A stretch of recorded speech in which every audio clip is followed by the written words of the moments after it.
welcome to another Cloudbeds live episode. My name is Paula. I'm a partner marketing specialist and PR specialist at Cloudbeds, and I'm the host of today's show.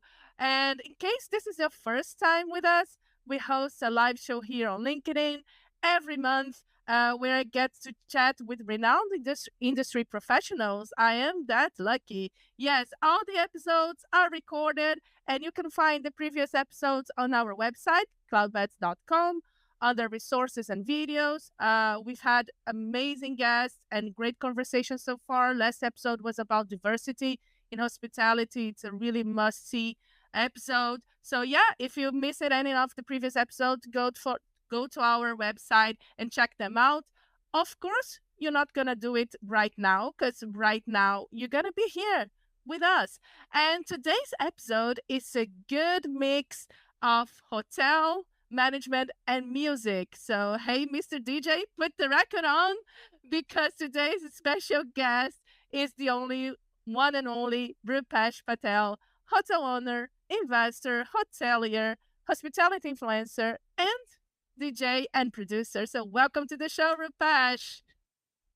Hey, what's up? It's already a party here in the morning in my house.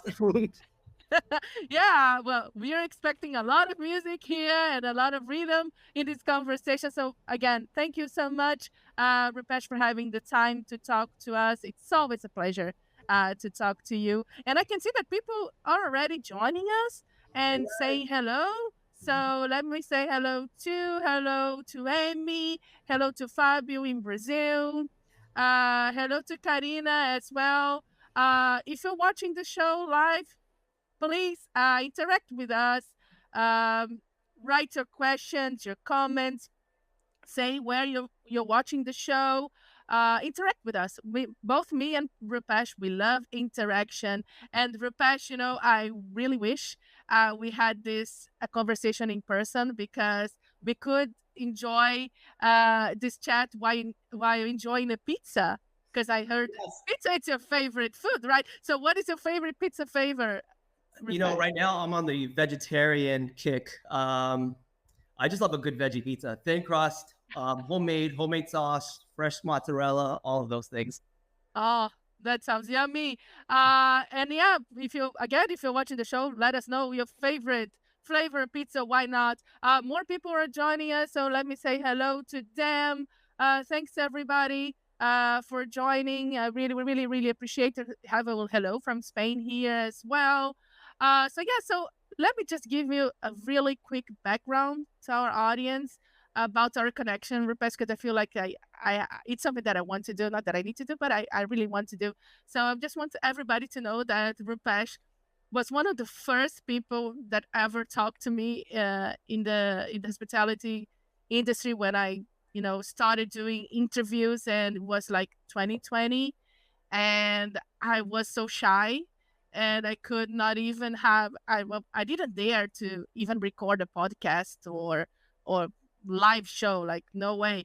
So I did interview by phone, and Rupesh was so kind to me and accepted to talk to me and gave me the interview. And yeah, and since then he's been such a great supporter. You actually, Rupesh, I think you know that, but you were the very first guest on the live show that I did. So this is very special. I'm saying all this because it's really special to me that you're here, that we are talking again, and I'm very, very thankful for all the support. So yeah, just want to be public that I absolutely. Congratulations. That was 4 years ago, about 4 years ago, and you've grown so much. So I'm proud of you too.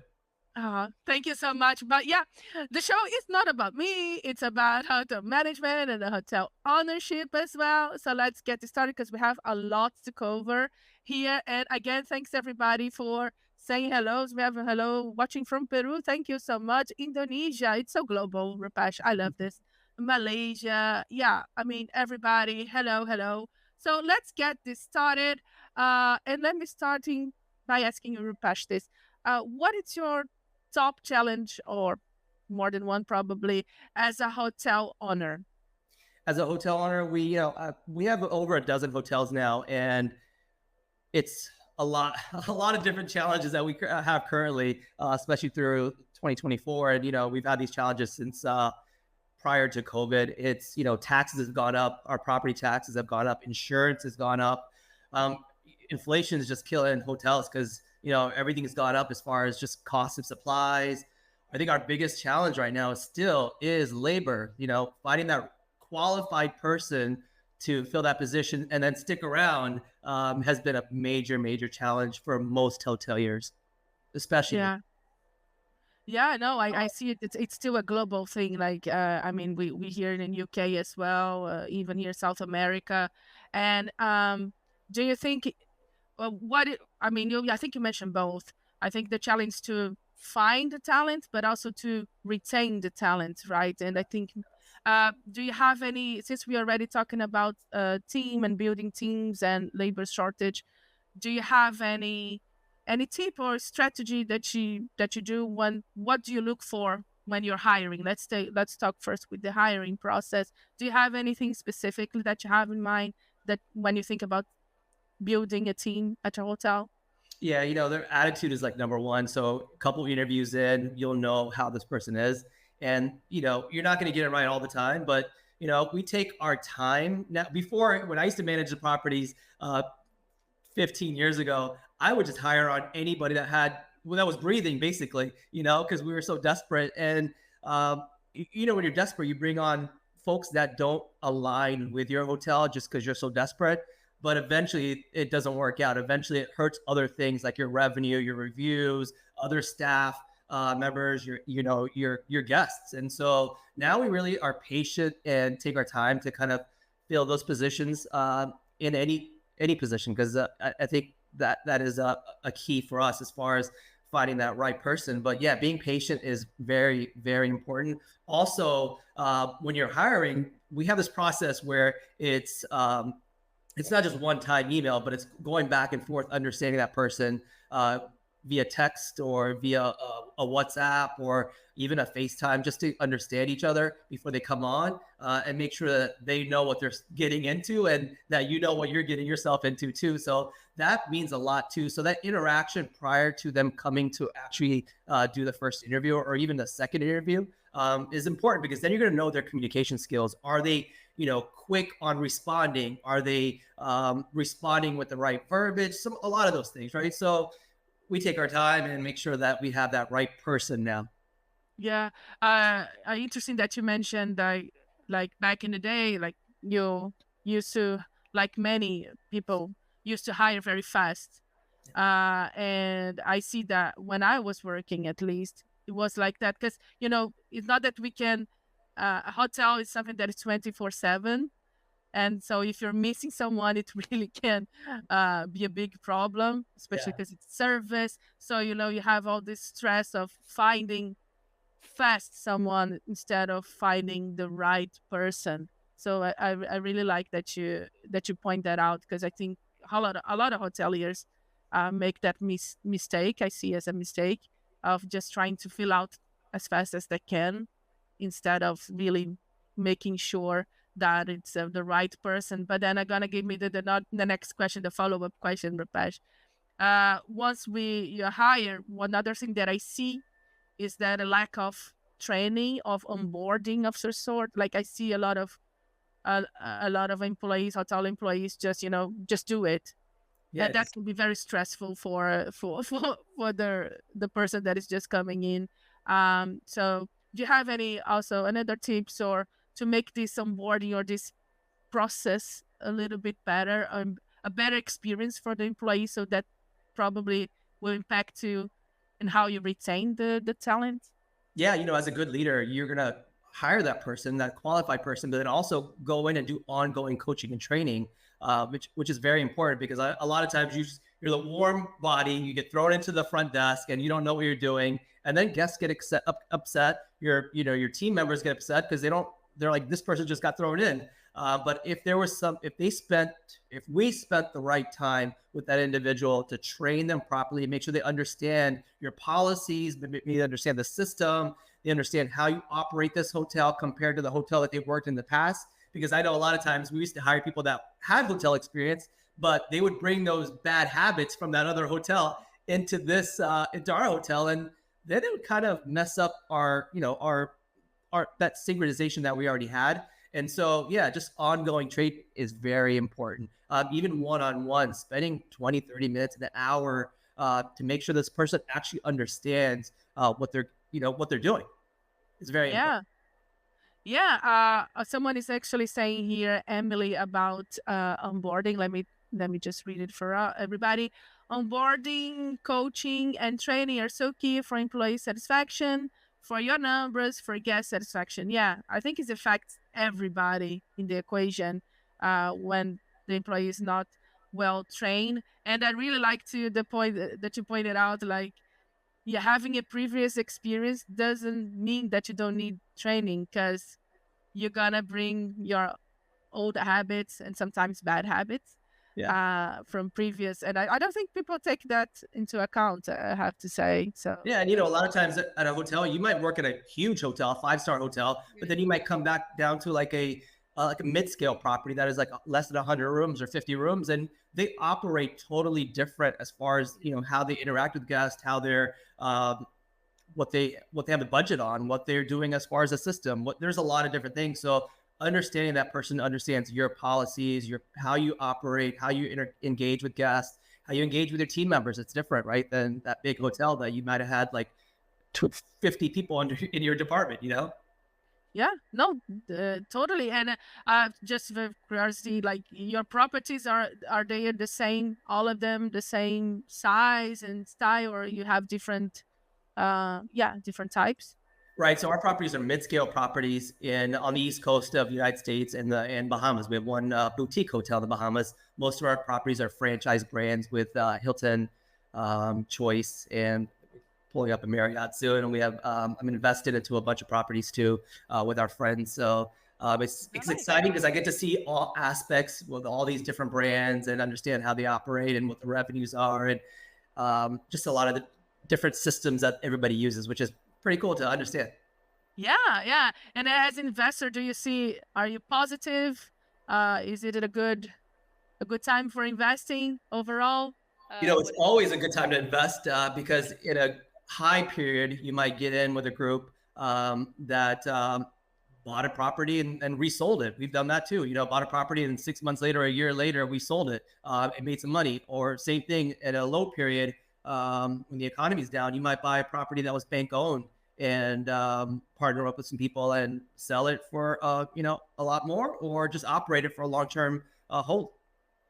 Wow, nice. Okay, and going back to, sorry, to what you mentioned before, actually, about the rising costs, right? It's another thing that we are, as a hotel owner or hotel manager, you have to deal with it. So, do you have any tips, Rupesh, or anything that comes to your mind about how to increase profitability, or better yet, do you have any metrics that you follow closely, or that keep you up at night, or something like that?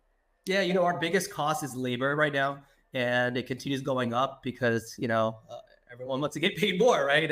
And with inflation, things are costing a lot more for everyone, and we understand that a good paying a good wage, it means a lot to our entire team and to the hotel. So we're paying above average at our hotels, and it costs us a lot of money. So, we use hotel effectiveness as a tool to kind of make sure we're in line with our budget weekly and daily, managing hours. So minutes per room, make sure they're on time with that. And we get that report every single day. And that's a huge part of how you can save, on that overtime. That overtime will kill you, a lot of hotels, especially when they're busy and all of a sudden, the entire hotel got sold out because of a weather storm or something, or a natural disaster. And that's happened a lot in the United States and worldwide, where I see, either the hotel's dead one day and the next day it's totally full, but you're not ready with that labor. And then, you're not ready to make sure that what overtime and what labor hours you're going to be allocating to that period. So that is definitely a cost that's has gone up, but also supplies have gone up tremendously. I would go and reach out to your suppliers and see if you can get a better price or alternative price for the same kind of product, right? Let's say laundry supply or laundry liquids. there's a bunch of companies that you can go out and get quotes from, and maybe you bring those back to your current vendor and say, hey, this company is offering me a better price. What can we do? We have a long-term relationship with you. We would like to stay with you. Can you offer us a better price? And I've done that so many times, and it's helped us reduce those, that bill from whatever down, even if it's 5%, it adds up at the end of the year. So definitely do that. Now, our property taxes with inflation, every hotel that I know, their property taxes have gone up, including insurance. I have a property here in Florida, and our insurance, because of the hurricanes, has gone up tremendously, right? And there's not a lot of control over that. But then you can look at that budget that you're going to be setting to say, all right, where are we going to stand as far as our expenses on that that fixed side? So a lot of different things. I mean, I could probably go down to a list of 50 things that you could do to kind of save on and be more profitable, right? Yeah. You mentioned you mentioned the budget, and do you see any traps in planning a budget, maybe, or something that to keep you? I mean, what I want to know is, like, as a hotel manager, you have all these costs and profitability and all that. You already mentioned the providers, right? That's something that you can go more. And you said you have more things, the insurance and all that. But putting in a budget together, like, very overall thing. So you need to, I'm guessing, sorry if I'm saying something stupid here, and you can please correct me. In the budget, you always have to have something for these special events that occurs in hospitality, as you're saying, like, some hurricane or something like that. Is that something that it's count on the budget itself, or not? Oh, so in our revenue reports, we put it in as a note. So, like, let's say we had an anomaly this year for a special event that was going to only happen once a year or once in a lifetime. Or, in Florida, we have hurricanes. Like, hurricanes don't happen every year. Hopefully there's no hurricanes this year. Yeah. But when the hurricane comes, either you're closed or you're open but not sold out because of your location. Or where one of my properties is in Daytona Beach, we are sold out because they evacuate the beach side and everybody comes to the mainland. And so we sell out for 30 days or something close to that, with contractors coming in to repair, to fix, to clean up, all of those things. And that's not going to happen next year if you don't have a hurricane. So making sure that you have those figures in that budget or out of that budget can help you kind of future forecast a lot of these, and be profitable for next year. And this is budget season right now, so it's coming up.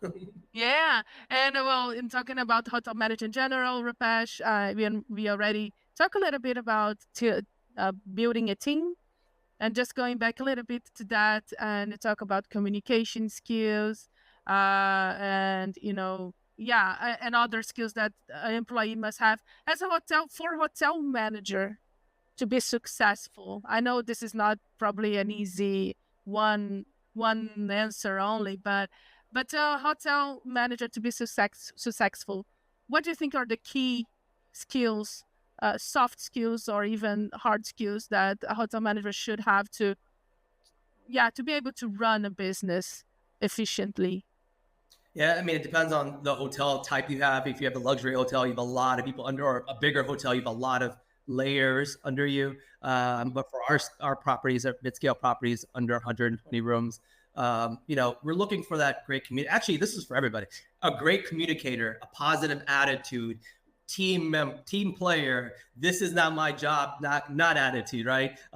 There's a lot of different skills that you have to have as a GM. I think it's very important that GMs interact with guests, like not sitting in the office all day long trying to figure out, maybe this budget or something, but really figuring out what you did well at the hotel. What are guests saying, right? And interact. And that is really important for us. And that's why, we have great reviews and great scores, is because our guest or our GM is out there talking to guests, interacting, making sure that they that guest had a great experience, and that translates to revenue, translates to guest experience, and it translates to good reviews. And reviews are so important these days. And even through a good time, bad time, we always focus on reviews, no matter what.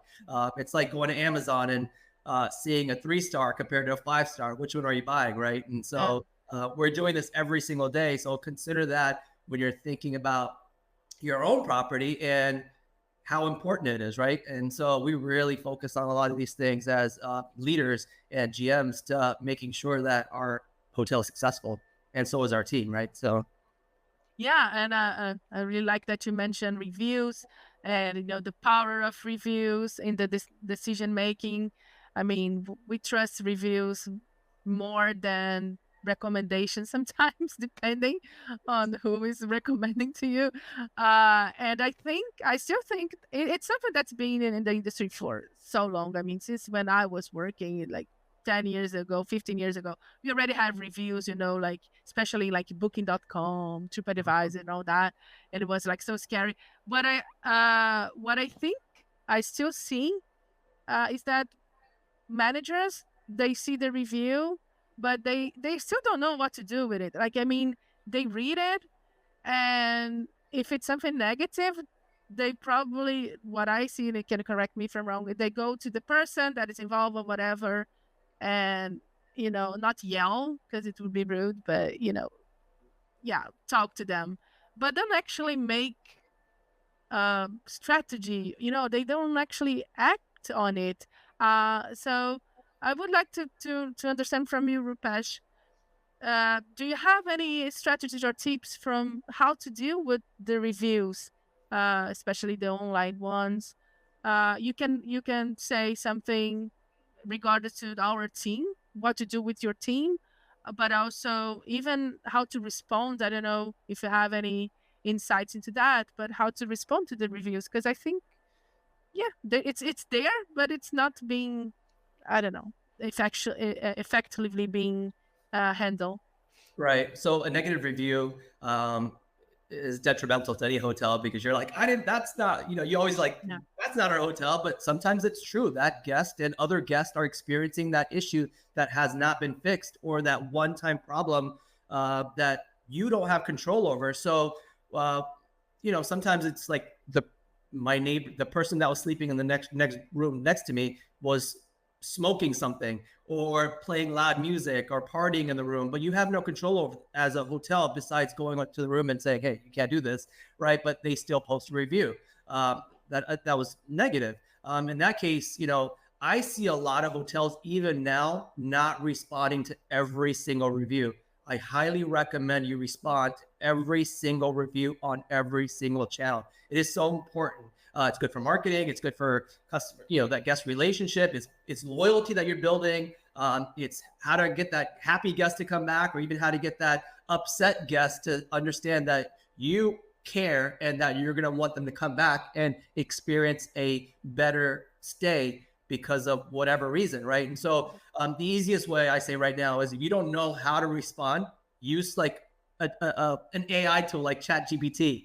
When I don't know something, I always go to ChatGPT and say, hey, how can I properly respond to this review? And I copy the review into ChatGPT, and then it pulls up samples or ideas, right? We're not saying just copy and paste, but get some ideas on how to properly respond to all these different reviews, and turn that guest from an upset guest to a loyal guest, right? And I think that's very important as far as, just getting reviews. And then if it was a valid complaint, or actually every complaint, we would share with our entire team, and hopefully all your team members are reading what's happening online, because it's affecting everybody, the hotel, the occupancy, all of those things, right? And so we have this whole training about how to engage with guests. All our team members that work at the hotel, including housekeeping department, has their own business card. Imagine that. Like, when have you heard about housekeeper have their own business cards? Yeah. We started doing that 15 years ago, where as a housekeeper, you feel special that you have something that is connecting you with this hotel. And then you have an opportunity to go get a review. Mr. Smith, thank you so much for staying with us. Here's my personal business card. When you return, we would love to take care of you, or I'm here till 5 o'clock. Anything you need, please reach out to me. And that's a connection that I think we're losing a lot of times, especially in this digital age, where that housekeeper might run into the room because they see a guest walking down the hall, but instead you can say good morning, good afternoon, how are you doing, how's your stay, all these questions. And then I actually created a little cheat sheet, like maybe like 10 years ago, on how to engage with guests, right? Questions to ask guests. And I think that's important. So that's all goes back to training. It goes back to how you operate the hotel and what the goals are, right? And so I think all of those things are important.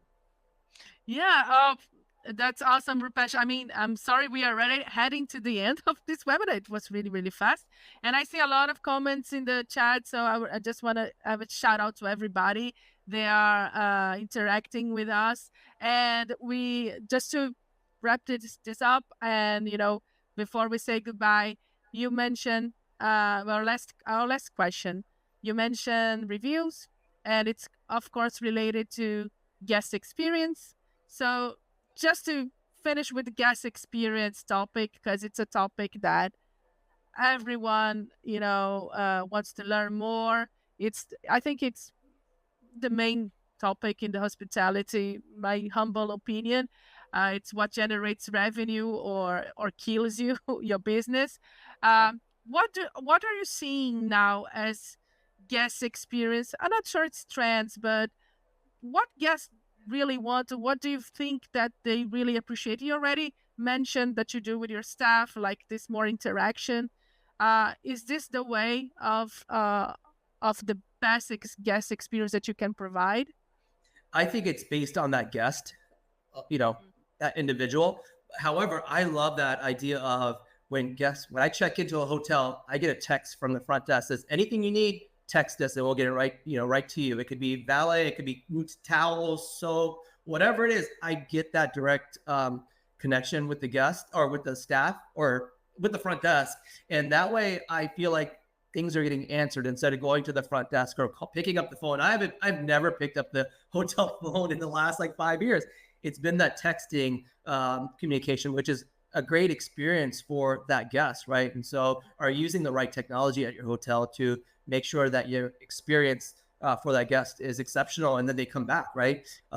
They enjoy their entire stay, including that communication, because there's a lot of requests at hotels, right? How do you get here? Where's that? Where, whatever the questions are and requests, you get them answered very quickly. And I think that texting app that we use, I think is important. So highly recommend that. Yeah, streamline operations and all that. I think that's really key. And and I have to say just a little bit, thank God Cloudbeds have technology to help with that. Just mentioning. But Yes. everybody, time is up, unfortunately. Amy saying here, Rupesh, for you, can't wait to hear your next remix music. When is your next hit gonna be released? So let me talk about music real quick. Yeah. I've been a DJ for since I was 14 years old, right? A long time. And recently, about 5 years ago, my wife's like, "Hey, break out your turntable so you and your son can play together." And that turned into this whole DJ career now. Actually, I've been fortunate. I traveled the entire world in the last year and a half, including next week. I'm playing New York Fashion Week, and I'll probably post about that on LinkedIn tomorrow. But yeah, I'm playing New York Fashion Week and a few really awesome clubs in New York City. So 6th, 7th, 8th of September, I'll be in New York. And then I got a bunch of other stuff coming up as far as travel and DJing and music production. Paula, I heard you hear my unreleased single that's coming out in a couple of weeks. You can find all my remixes on SoundCloud under Rupesh, Apple Music, Spotify, all the different music channels. But yeah, I'm passionate about hospitality, my family, music, and that's what keeps me going. And that's what keeps me energized to wake up the next day and say, let's keep it going, Yeah. And again, I'm having the song in my head, like the desert, Mr. Rain. It's one of Rupesh hits. So yeah, please check out his music, his work as DJ. It's really good. And Rupesh, I'm really happy for you for making for combining your passions. Not many people, I think, are able to do it or have, I don't know, the courage, the will. I don't know how we call it, but I I admire you, and I'm really happy to see you, doing all this. And I wish you nothing but success in anything that you yeah, you decide to put your mind into. So thank you so much for being here with us. I really, really appreciate. Thank you so much, Rupesh. Absolutely. Thanks everybody for watching. You can catch me on LinkedIn at just Rupesh Patel, Rupesh Roop Patel, or go to my website at rupesh.co. Thanks, Paula. This is so much fun. Yeah, it was really fun. Thanks everybody for joining us. If you missed the beginning of this chatter or any other episodes, please check the recording on our website. And yeah, thanks everybody, and I see you next time. Bye bye.